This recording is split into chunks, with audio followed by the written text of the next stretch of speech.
Hello, welcome back to Elaina and Jio. ഇന്ന് എല്ലാവരും ഇവിടെ കൂടിയിരിക്കുന്നത് പപ്പയുടെയും മമ്മിയുടെയും 50th വെഡ്ഡിങ് ആനിവേഴ്സറി സെലിബ്രേഷൻസിനാണ്. ശരിക്കും പറഞ്ഞാൽ പപ്പയ്ക്കും മമ്മിക്കും ഇതൊരു സർപ്രൈസാണ്. ഇങ്ങനെ ഒരു പാർട്ടി ഇവിടെ നടക്കാൻ പോകുന്നതിൻ്റെ യാതൊരു ക്ലൂവും ഇല്ലാതെയാണ് അവരിവിടേക്ക് വരാൻ പോകുന്നത്.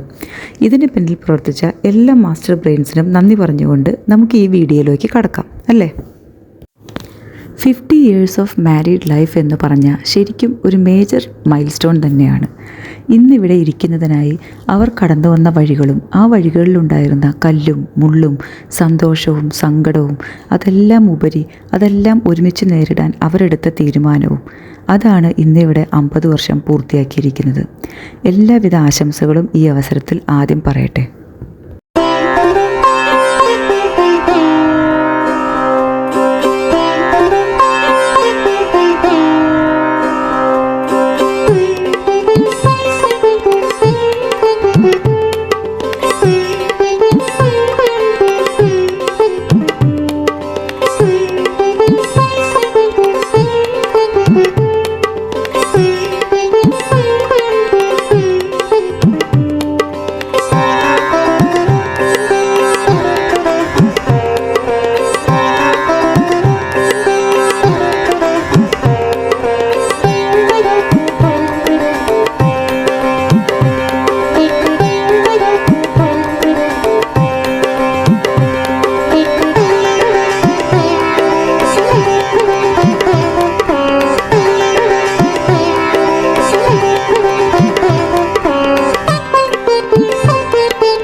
അനുഗ്രഹിക്കട്ടെ എന്ന് സവിനയം പ്രാർത്ഥിച്ചുകൊണ്ട് ഇവിടെ എത്തിച്ചേർന്ന എല്ലാവരോടുള്ള നന്ദിയും സ്നേഹവും അറിയിച്ചുകൊണ്ട് വാക്കുകളെ നിർത്തുന്നു.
പരസ്പരം വളരെ സ്നേഹിച്ചാണ്, പരസ്പരം കാര്യങ്ങൾ ഷെയർ ചെയ്താണ് മുന്നോട്ട് പോകുന്നത്.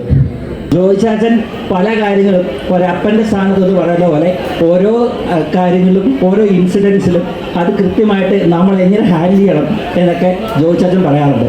ഇത് ഈ ഒരു അവസരം കിട്ടിയതിൽ ഞാൻ ദൈവത്തോട് പ്രത്യേകം നന്ദി പറയുന്നു. ജോയ് ചാച്ചനും സുഷിനാട്ടിക്കും 50th വെഡിങ് ആനിവേഴ്സറിയുടെ എല്ലാ വിഷസും. Hi, happy 50th wedding wishes to Papa and Mummy. We are so happy for you. I love you, Mommy and Papa. Miss you, Mommy and Papa. Nangalkum varanai. Best wishes. Hi, Mommy and Papa. Happy wedding anniversary. I hope you guys continue to grow in happiness and stay safe. Happy wedding anniversary, Papa and Mummy. 50th wedding anniversary ആഘോഷിക്കുന്ന ഞങ്ങളുടെ പ്രിയപ്പെട്ട പപ്പയ്ക്കും മമ്മിക്കും എല്ലാവിധ ആശംസകളും. So, whenever I think about Mummy and Papa, the first thing which actually comes into my mind is the amount of endless fights that they have on a day-to-day basis. They will fight for like 10 minutes and then they will laugh about it for another 30 minutes. I have no idea how that works, but it always does. It always does. Maybe it's because of the incredible bond that they share. And me personally look up to them as a couple because they belong to a generation where things like couple aesthetics, posting pictures on Instagrams or relationship goals didn't exist. What they know is to love deeply, forgive freely and be with each other no matter what. No filters, no labels, no hashtags, just pure love. And I can very proudly say that I have seen them face each and every challenge in their life together no matter what. ദേവദാരു പൂത്തു N മനസ്സിൻ താഴ്വരയിൽ, ദേവദാരു പൂത്തു N മനസ്സിൻ താഴ്വരയിൽ, നിതാന്തമാ തെളിമാനം പൂത്ത നിശീഥിനിയിൽ, ദേവദാരു പൂത്തു എൻ മനസ്സിൻ താഴ്വരയിൽ, തിരിയും പൂന്തിനാവുമായി ചാരേ നിന്നു തപസ്വിനി, ഉലകത്തിൻ സഖിയായി വിരിമാറി കുളിരായി, 7 സ്വരങ്ങൾ പാടാൻ വന്നു ഗായകൻ. ദേവദാരു പൂത്തു എൻ മനസ്സിൻ താഴ്വരയിൽ, നിതാന്തമാം തെളിമാനം പൂത്ത നിശീഥിനിയിൽ, ദേവദാരു പൂത്തു എൻ മനസ്സിൻ താഴ്വരയിൽ.